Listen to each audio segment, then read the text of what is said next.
इस अवसर पर प्रधानमंत्री नरेंद्र मोदी ने कहा कि पिछले कुछ वर्षों में भारत और ऑस्ट्रेलिया के संबंधों में उल्लेखनीय प्रगति हुई है। उन्होंने कहा कि ट्रेड और इन्वेस्टमेंट, डिफेंस और सिक्योरिटी, एजुकेशन और इनोवेशन, साइंस एंड टेक्नोलॉजी, इन सभी क्षेत्रों में हमारा बहुत करीबी सहयोग रहा है। हमारे संबंधों में उल्लेखनीय प्रगति हुई है।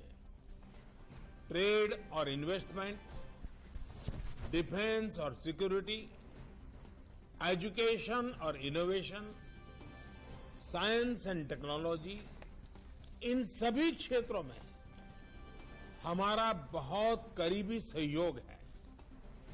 कई अन्य क्षेत्र जैसे critical minerals, water management, renewable energy, कोविड-19 रिसर्च में भी हमारे बीच कोलैबोरेशन तेजी से बढ़ा है।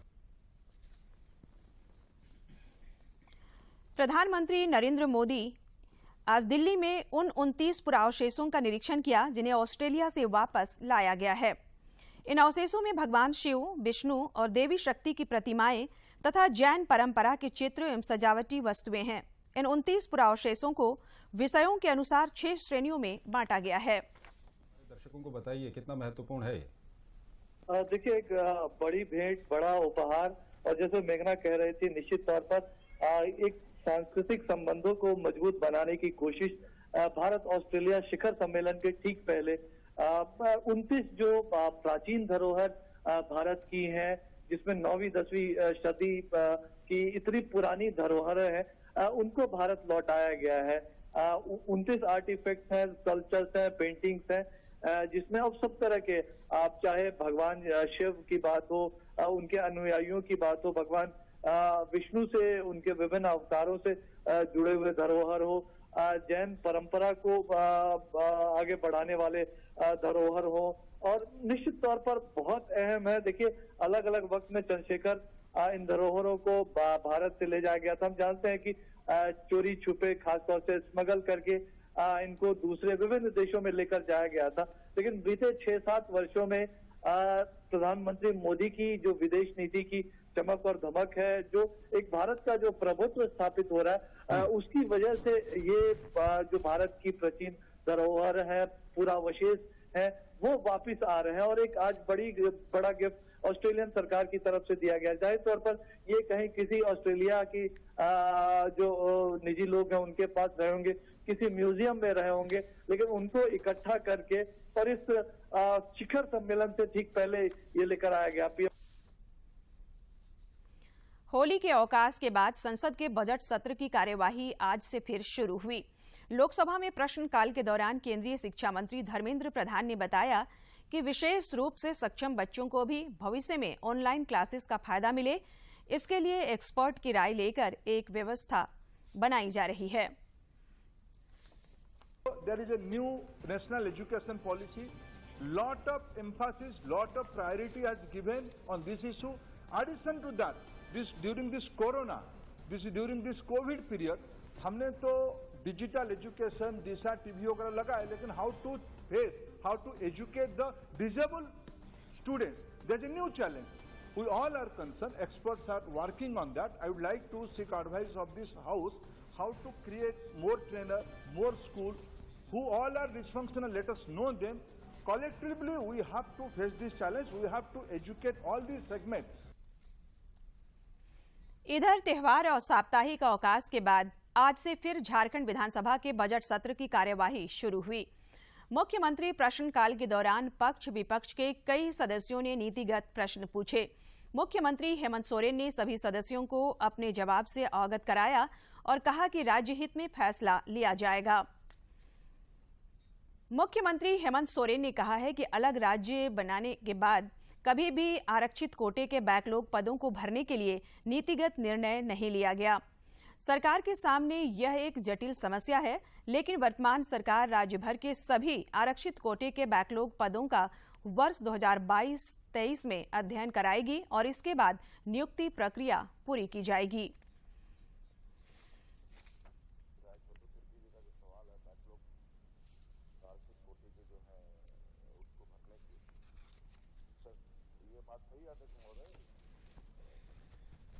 अब से पूर्व तक में कभी भी आरक्षित कोटे के रिक्तियों को भरने के लिए, बैकलॉग पदों को भरने के लिए कोई नीतिगत निर्णय नहीं लिया गया है अध्यक्ष महोदय।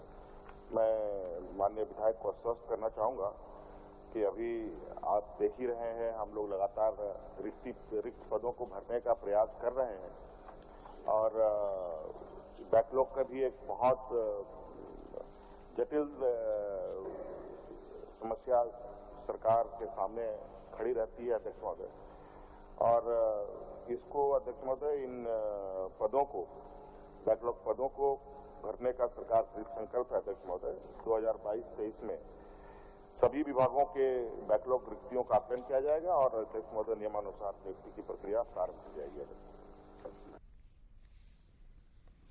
मुख्यमंत्री हेमंत सोरेन ने भाजपा के नारायण दास द्वारा मुख्यमंत्री प्रश्नकाल में उठाए गए एक प्रश्न के उत्तर में कहा कि राज्य सरकार दुमका में उच्च न्यायालय का खंडपीठ स्थापित करने को लेकर प्रयत्नशील है। इस संबंध में उन्होंने हाईकोर्ट के चीफ जस्टिस को भी पत्र लिखा है और मौखिक रूप से भी बात की है।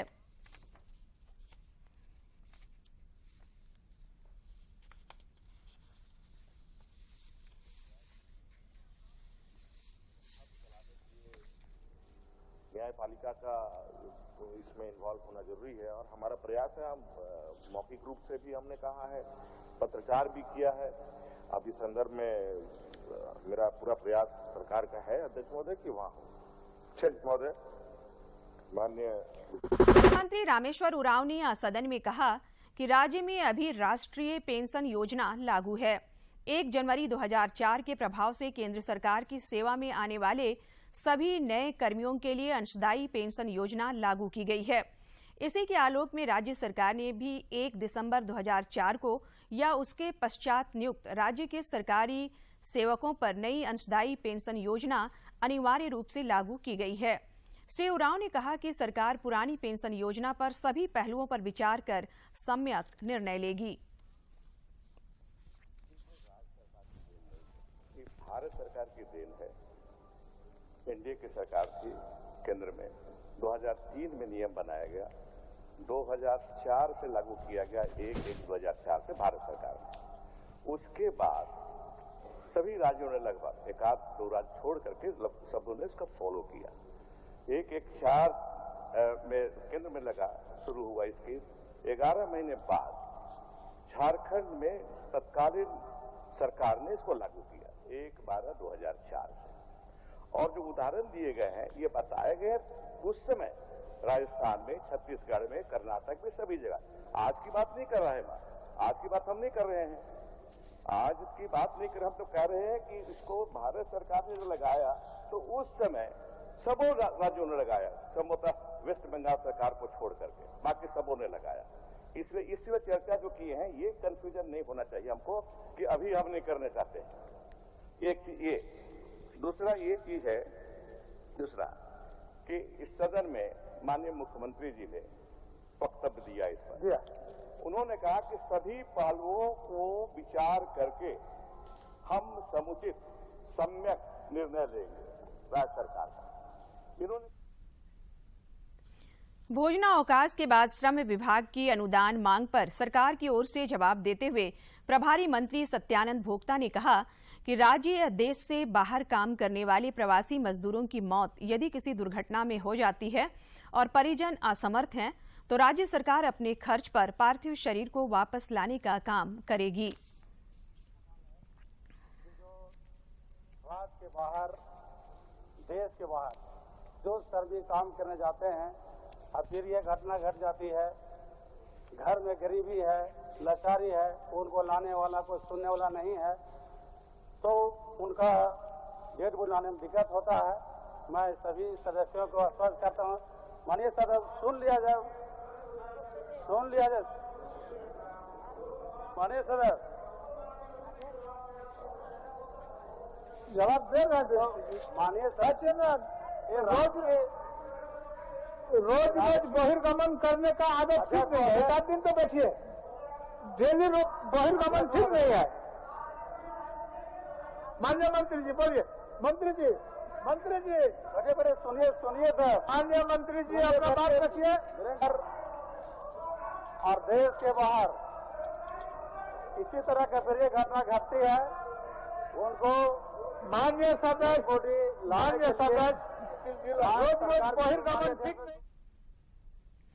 आजसू पार्टी के केंद्रीय अध्यक्ष सुदेश कुमार महतो ने आरोप लगाया है कि सरकार विधानसभा में स्थानीय नीति, पिछड़ा आरक्षण, बेरोजगारी एवं संसाधनों के दोहन के मुद्दे पर पूछे गए सवालों का स्पष्ट जवाब नहीं दे रही है।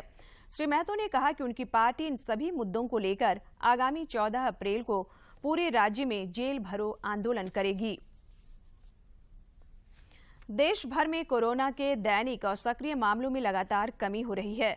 देश में पिछले 24 घंटे के दौरान कोरोना के 1549 नए मामलों की पुष्टि हुई है, जबकि इस दौरान 2652 संक्रमित स्वस्थ भी हुए हैं। देश में फिलहाल कोविड के 25,106 सक्रिय मामले शेष हैं। इधर झारखंड में भी कोरोना का प्रभाव लगातार घटता जा रहा है। पिछले 24 घंटे के दौरान कोविड के 4 नए संक्रमितों की पहचान की गई, जबकि इस दौरान 12 संक्रमित स्वस्थ भी हुए। स्वास्थ्य विभाग की ओर से जारी आंकड़े के मुताबिक राज्य में कोविड के 134 मामले सक्रिय हैं। देश में कोविड के खिलाफ जारी जंग में टीकाकरण अभियान तेज गति से जारी है। राष्ट्रीय कोविड टीकाकरण अभियान के अंतर्गत देश में अब तक 181 करोड़ 24 लाख 97 हजार से अधिक टीके लगाए जा चुके हैं। वैश्विक महामारी कोरोना के कारण 2 वर्षों से बंद विद्यालयों का संचालन एक बार पुनः शुरू होने से विद्यालयों में रौनक दिखाई देने लगी है। वर्ग 1 से 5 तक के बच्चों ने पहली बार विद्यालय पहुंचने पर खुशी का इजहार किया।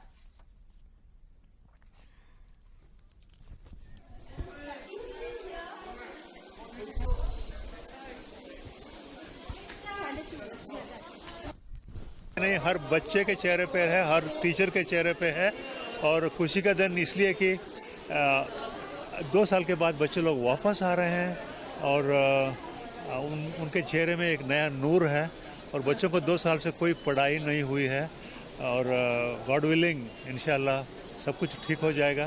Pen, water bottle, geometry box, new ऐसे। फर्स्ट टाइम आ रहे हो? यस। बताओ थोड़ा सा बारे में। बच्चों को वापस देखकर और हमारे टीचर्स बिल्कुल प्रिपेयर्ड हैं बच्चों के लिए।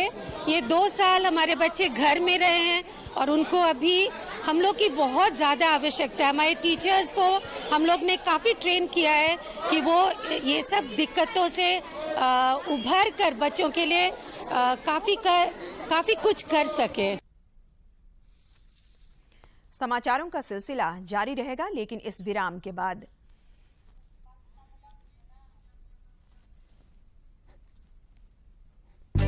हमारा डेजर्ट आ गया पर हमारी चैंपियन नहीं आई अब तक। बिल भरने के पहले तो आएगी ना। सो गर्ल्स, क्या हो रहा है? बिल हो रहा है। चल अपना कार्ड दे। पिन दे। RBI कहता है अपना पिन, OTP, CVV या इंटरनेट बैंकिंग पासवर्ड किसी को ना दे। ऑनलाइन बैंकिंग सिर्फ अपने ही कंप्यूटर, मोबाइल और सिक्योर नेटवर्क से करें। हाँ, ये खाने की चैंपियनशिप थी क्या? RBI कहता है जानकार बनिए, सतर्क रहिए।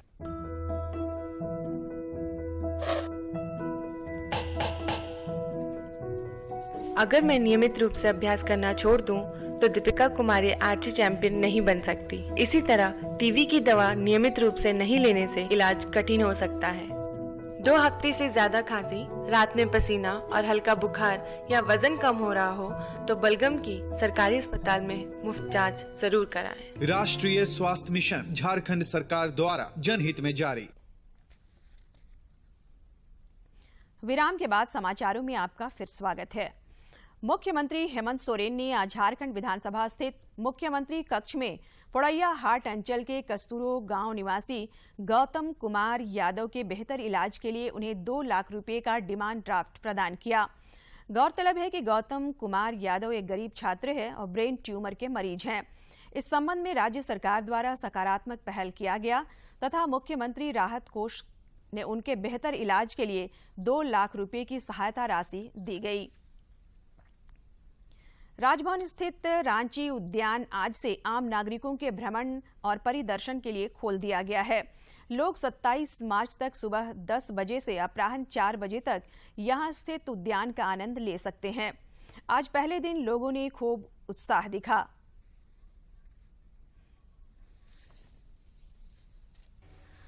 कृत्रिम ऑक्टोपस, चिल्ड्रन पार्क, कृत्रिम पहाड़, झरने और वुडन आर्ट गैलरी के साथ साथ राजभवन की दीवारों पर सोहराई पेंटिंग लोगों को खूब लुभा रहे हैं।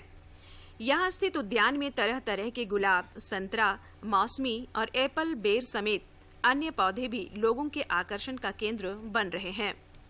काफी समय बाद खुला। असल में कोरोना के बाद सबको इंतजार कर रहा था कि कोई ऐसा स्पॉट मिले जहाँ हर कोई आपस में आके मिले, थोड़ा दिल खोल के मिले और डर हम लोगों से दूर रहे। और राजभवन का ये परिसर सच में बहुत इनकरेजिंग है, बहुत अच्छा लग रहा है हमें। घुमाने के लिए हम लोग यहाँ आए और यहाँ के रूल्स रेगुलेशन, कोविड की जितने प्रोटोकॉल है सभी सही से फॉलो किए जा रहे। इस बार राजभवन के चारों ओर दीवारों का आकर्षक रंग रोगन किया गया है और उसमें खूबसूरत पेंटिंग भी की गई है। राजभवन की दीवारों पर की गई पेंटिंग का लोग खूब दीदार करते नजर आए। इतना ही नहीं, फूलों के साथ साथ जगह जगह लगे फव्वारे भी खूबसूरती में चार चांद लगा रहे हैं। कोरोना में बंद था और 3 साल बाद खुला है, अच्छा लग रहा है। झूले वगैरह लगे हुए बच्चों के लिए, बच्चे बहुत एंजॉय कर रहे हैं उसमें। और क्या, और एक ऑक्टोपस का जो था वो बहुत अच्छा। उद्यान खुलने के साथ इसकी सुरक्षा को लेकर भी विशेष इंतजाम किए गए हैं। राजभवन की सुरक्षा व्यवस्था में तैनात विशेष शाखा के पुलिस इंस्पेक्टर मंजू कुजूर ने राजभवन में भ्रमण के तौर तरीकों की जानकारी दी। ये कोरोना के बाद ये पहला बार महामहिम के प्रयास से खुला यहाँ का राजभवन और इसका टाइमिंग दिया गया है 10 बजे से 2 बजे तक एंट्री टाइम और 4 बजे तक जितना भी घूम घाम के सबको निकलना है 2 घंटा एक्स्ट्रा टाइम दिया गया कि आप 2 बजे तक 4 बजे तक इसको खाली कर दीजिए। और सुरक्षा के दृष्टिकोण से हर आदमी को ये अलर्ट किया गया है कि आप अपने साथ आधार कार्ड का कोई भी आईडी जो आपको प्रूव करता हो कि आप वही हैं, ऑथेंटिक ये। हर वर्ष फूलों के शौकीनों को फरवरी माह में राजभवन के आम जनता के लिए खोले जाने का इंतजार रहता था, जो कोरोना के कारण पिछले 3 वर्षों से संभव नहीं हो पाया था। वह अब जाकर खुला है। इससे पूरी राजधानी वासियों में काफी खुशी है और वे उत्साह के साथ राजभवन की खूबसूरती का दीदार कर रहे हैं। रांची से प्रताप की रिपोर्ट। बंगाल की खाड़ी में बन रहे साइक्लोनिक दबाव का असर अगले 1-2 दिनों में राज्य के कई हिस्सों में आंशिक रूप से देखने को मिलेगा। मौसम विज्ञान केंद्र रांची के वैज्ञानिक अभिषेक आनंद ने बताया कि साइक्लोन के प्रभाव के कारण कल कुछ जगहों पर बादल की स्थिति बनेगी। इससे लोगों को हीट वेव से राहत मिलेगी।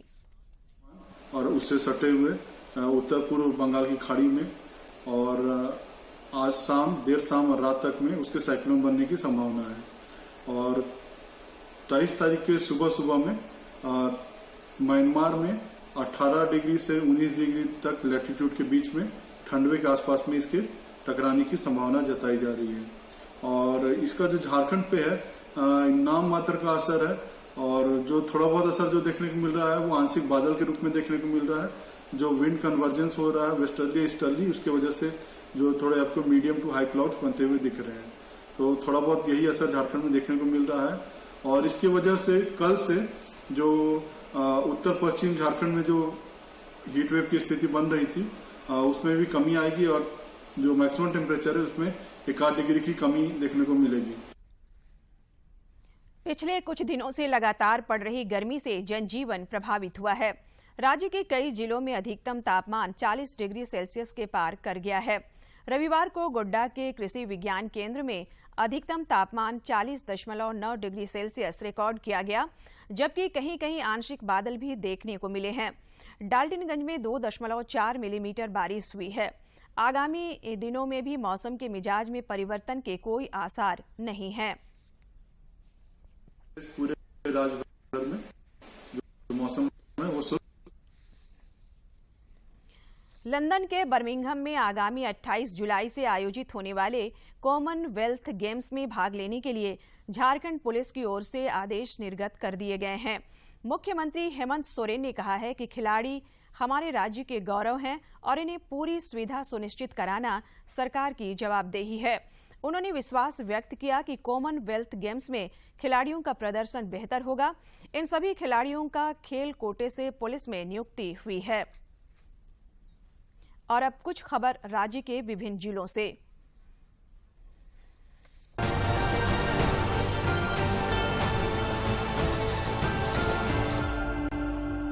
साहिबगंज जिले में 12 से 14 आयु वर्ग के बच्चों का कोविड रोधी टीकाकरण चलाया जा रहा है। आज वृंदावन मध्य विद्यालय तालझारी में प्रखंड विकास पदाधिकारी एवं थाना प्रभारी के सहयोग से 40 बच्चों को कोविड का टीका लगाया गया। हजारीबाग सांसद जयंत सिन्हा ने आज भाजपा कार्यकर्ताओं के साथ फिल्म द कश्मीर फाइल देखी। उन्होंने कहा कि फिल्म ने उन्हें बहुत भावुक कर दिया है। श्री सिन्हा ने देश के सामने सत्य उजागर करने के लिए पूरी फिल्म निर्माण यूनिट को बधाई दी। राज्य भर में निरक्षरता को दूर करने के कई उपाय किए जा रहे हैं। इसी सिलसिले में लातेहार जिले में साक्षरता दर बढ़ाने के उद्देश्य से साक्षरता अभियान के तहत निरक्षर व्यक्तियों को पढ़ना लिखना सिखाया जा रहा है। कोडरमा के उपायुक्त ने आज अपने कार्यालय कक्ष में जनता दरबार का आयोजन किया। इस दौरान वे लोगों से मिलकर उनकी समस्याओं से रूबरू हुए एवं समस्याओं के निराकरण की दिशा में संबंधित पदाधिकारियों को उचित दिशा निर्देश दिया। बोकारो के फुसरो नगर परिषद क्षेत्र में नमामि गंगे परियोजना अंतर्गत गंगा स्वच्छता पखवाड़ा के तहत स्कूली बच्चों द्वारा प्रभात फेरी, दामोदर नदी किनारे स्वच्छता अभियान एवं दामोदर को स्वच्छ रखने का शपथ लिया गया। राजधानी रांची में स्थानीय नीति को लागू करने की मांग को लेकर हजारों की संख्या में लोगों ने आज विधानसभा के समक्ष कूटे के पास प्रदर्शन किया। इस दौरान नया सराय रिंग रोड पर जाम की स्थिति पैदा हो गई। लोहरदगा उपायुक्त डॉक्टर वाघमारे प्रसाद कृष्ण की अध्यक्षता में आज माध्यमिक परीक्षा एवं इंटरमीडिएट परीक्षा के आयोजन को लेकर दंडाधिकारियों व केंद्राधीक्षकों के साथ एक बैठक हुई। बैठक में उपायुक्त द्वारा निर्देश दिया गया कि दोनों परीक्षा कदाचार मुक्त आयोजित हों। इसके लिए आवश्यक वीक्षकों की प्रतिनियुक्ति पूर्ण कर ली जाए। जमशेदपुर में कोरोना काल के दौरान चेक पोस्ट पर कोरोना जांच के कार्य कर चुके आउटसोर्सिंग कर्मचारियों का 3 महीने का वेतन लंबित पड़ा है। इन्होंने जिले के उपायुक्त से अपने बकाये वेतन को निर्गत किए जाने की मांग की।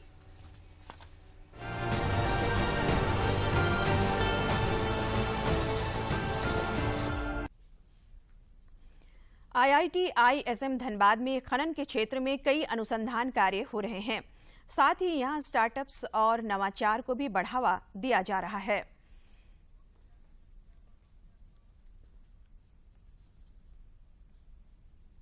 IIT ISM धनबाद में स्टार्टअप्स और नवाचार को बढ़ावा देने के लिए नया इकोसिस्टम तैयार किया गया है, जिसमें पूर्ववर्ती छात्रों के अलावा कोल इंडिया और अन्य संस्थाएं मदद कर रही हैं। संस्थान में कॉर्पोरेट जगत की तर्ज पर कई टेक्नोलॉजी क्लब भी है, जो रोबोटिक्स और गेमिंग जैसे क्षेत्रों में नवाचार को बढ़ावा दे रहे हैं। हमारी जो इच्छा असल में है कि हम एक ऐसा इकोसिस्टम यहाँ क्रिएट करें कि बच्चे हर समय सोचे कि जो पढ़ रहे हैं उसका इस्तेमाल करके प्रोडक्ट कैसे बनाएं।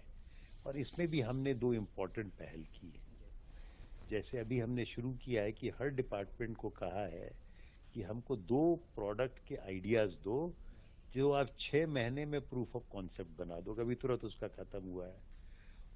मेक इन इंडिया और माइनिंग 4.0 को धरातल पर उतारने के लिए IIT ISM धनबाद में केंद्र सरकार के सहयोग से टेक्नोलॉजी इनोवेशन हब बनाया गया है, जो अनुसंधान कार्यों को आगे बढ़ाने में मदद कर रहा है। सबसे पहले हम लोगों ने एक टेक्नोलॉजी इनोवेशन हब सेटअप किया है IIT ISM धनबाद में। Thankful to government of India जो उन्होंने हमें एक माइनिंग टेक्नोलॉजी इनोवेशन हब डाला है हमारे पास, और इसको हम एक सेक्शन 8 कंपनी में डेवलप किए हैं। इसका मेन ऑब्जेक्टिव है माइनिंग इंडस्ट्री में माइनिंग 4.0 को इम्प्लीमेंट करना, और मेक इन इंडिया के तहत हमको टेक्नोलॉजी प्रोड्यूस करना है, टेक्नोलॉजी को कमर्शलाइज करना है और टेक्नोलॉजी को प्रमोट भी करना है माइनिंग इंडस्ट्री में। संस्थान में विद्यार्थियों के अभिनव विचारों को मूर्त रूप देने के लिए Naresh Vashishtha centre for tinkering and innovation की स्थापना की गई है, जो अत्याधुनिक साधन और सुविधाओं से लैस है। मेरे पास एक Naresh Vashishtha centre for tinkering and innovation है, जहाँ की हम लोग काफ़ी वहाँ संसाधन रखे हैं, जैसे एडवांस्ड मैन्युफैक्चरिंग के, एनिमेशन एंड गेमिंग के, इलेक्ट्रॉनिक्स के, IoT के। और मेरा वहाँ हम लोग का वो ऑब्जेक्टिव है कि बच्चे को कोई आइडिया आए तो उसको वो ट्राई कर सकता है। और इसी के पहल में हम लोग क्या कर रहे हैं, हम लोग काफ़ी टेक्नोलॉजी क्लब्स बना रहे हैं, मैन्ड बाय स्टूडेंट्स। कंपनी की तरह चलेगी, president, vice president business development, vice president technology development, ये 5-6 फ्लोट कर रहे हैं। इसमें अच्छे स्टूडेंट्स को लेंगे और हम लोग सीधा प्रोडक्ट्स बोलेंगे कि आइडेंटिफाई करेंगे हर कंपनी को 2 प्रोडक्ट्स बनाना है, एक फैकल्टी मेंटर रहेगा, इंडस्ट्री मेंटर रहेगा, और सबका वही है कि 6 महीने में हमें प्रूफ ऑफ कॉन्सेप्ट तैयार करना। IIT ISM धनबाद देश के चुनिंदा संस्थानों में से एक है जो वर्षों से खनन क्षेत्रों के लिए तकनीकी विशेषज्ञता के लिए प्रसिद्ध है, और अब यह संस्थान प्रधानमंत्री नरेंद्र मोदी के आह्वान पर स्टार्टअप्स तथा नवाचार को नया आयाम देने में भी सहायक सिद्ध हो रहा है। धनबाद से अजय सिन्हा के साथ मैं दिवाकर कुमार। और अब जानकारी लेंगे विधानसभा समीक्षा की।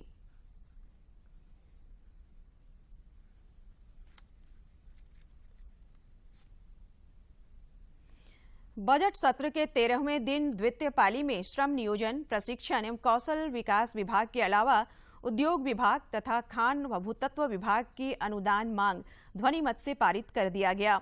इसके पूर्व दोनों पक्षों ने इन विभागों के अनुदान मांगों पर चर्चा किया। सदन में प्रश्नकाल के दौरान मुख्यमंत्री ने झामुमो विधायक दशरथ गगराई के सवाल के जवाब में कहा कि झारखंड आंदोलन में शहीद हुए आंदोलनकारियों के परिजनों को सरकारी नौकरी और मुआवजा पर राज्य सरकार ने पहले ही निर्णय ले लिया है। सरकार इस पर चिन्हितकरण आयोग की अनुशंसा पर आगे की कार्रवाई करेगी। उन्होंने कहा कि खरसावां गोलीकांड का मामला 1948 का है। इस मामले पर 2016 में जिला स्तरीय बैठक हुई थी और 2 लोगों को 1-1 लाख का मुआवजा दिया गया था। गुना गोलीकांड में शहीद हुए लोगों के परिजनों को नौकरी दी गई है। वहीं रामदयाल मुंडा जनजातीय शोध संस्थान ने कुछ पिछड़ी जातियों को एसटी और एससी में शामिल करने की अनुशंसा की है, लेकिन इस मामले में कोई प्रस्ताव सरकार के पास विचाराधीन नहीं है। विधायक अनंत ओझा ने सवाल उठाया था कि टीआरआई की अनुशंसा के आलोक में कुछ पिछड़ी जातियों को एसटी एससी में शामिल करने को लेकर सरकार का क्या विचार है। इस पर सीएम ने कहा कि पिछड़ी जातियों को एसटी एससी में शामिल करने का सक्षम प्राधिकार केंद्र सरकार है। इसके पूर्व संसदीय कार्य मंत्री आलमगीर आलम ने सदन में कहा कि झारखंड में नेता प्रतिपक्ष का पद रिक्त है। सूचना आयुक्तों की नियुक्ति के लिए जो कमेटी है उसमें नेता प्रतिपक्ष का होना जरूरी है। इस बाबत सरकार ने कई बार विधानसभा सचिवालय से नेता प्रतिपक्ष के बारे में जानकारी हासिल की है। उन्होंने कहा कि नेता प्रतिपक्ष के बिना सूचना आयुक्त का चयन नहीं हो सकता। राज्य सूचना आयुक्त की नियुक्ति नहीं होने का मुद्दा सदन में भाजपा विधायक विरंची नारायण ने उठाया। इस चर्चा को आगे बढ़ाते हुए मंत्री मिथिलेश ठाकुर ने कहा कि सूचना आयोग की नियुक्ति में नेता प्रतिपक्ष की भूमिका होती है, लेकिन विपक्ष जानबूझकर इस मामले को उलझाया हुआ है। विधानसभा में विधायक सीपी सिंह की टोपी पर पक्ष विपक्ष आमने सामने दिखे। दरअसल सीपी सिंह ने जो टोपी पहनी थी उसमें उनकी पार्टी का सिंबल खिलता हुआ कमल था। इस पर मंत्री बन्ना गुप्ता ने कहा कि यह पार्टी का सिंबल है, यह सदन में नहीं चलेगा। सीपी सिंह ने कहा कि मेरी टोपी में खिलता हुआ कमल है, सत्ता पक्ष को इससे परेशानी नहीं होनी चाहिए। बाद में स्पीकर के निर्देश पर सीपी सिंह ने टोपी मार्शल को सौंप दी। सदन में आज एक बार फिर मैनहट्ट घोटाला मामला सदन में उठा। विधायक सरयू राय ने सरकार से पूछा कि इस मामले में किस वजह से प्राथमिकी दर्ज करने की कार्रवाई अभी भी लंबित है। इस पर सरकार की ओर से मंत्री आलमगीर आलम ने जवाब दिया कि 2 महीने के अंदर आरोपियों का जवाब लेकर आगे की कार्रवाई की जाएगी। सरकार के उत्तर के बाद झारखंड विधानसभा के अध्यक्ष रविंद्रनाथ महतो ने सदन की कार्यवाही 22 मार्च की सुबह 10 बजे तक के लिए स्थगित कर दी। और अब आखिर में इस बुलेटिन के मुख्य समाचार एक बार फिर। भारत और ऑस्ट्रेलिया के बीच हुई दूसरी वर्चुअल शिखर बैठक। प्रधानमंत्री नरेंद्र मोदी ने कहा, दोनों देशों के बीच व्यापार, निवेश और रक्षा सहित कई क्षेत्रों में हुई उल्लेखनीय प्रगति। झारखंड विधानसभा में आज जनहित से जुड़े कई मुद्दों पर मुख्यमंत्री प्रश्नकाल के दौरान आया जवाब। विपक्षी सदस्यों ने अवैध उत्खनन के मामले पर किया शोर शराबा। राजभवन उद्यान आज से आम लोगों के दीदार के लिए खुला। पहले दिन काफी संख्या में पहुंचे लोग। उद्यान की खूबसूरती की जमकर की सराहना। और साइक्लोनिक तूफान का झारखंड में दिखेगा आंशिक असर। कल कुछ जगहों पर बादल की बनेगी स्थिति और हीट वेव से मिलेगी राहत।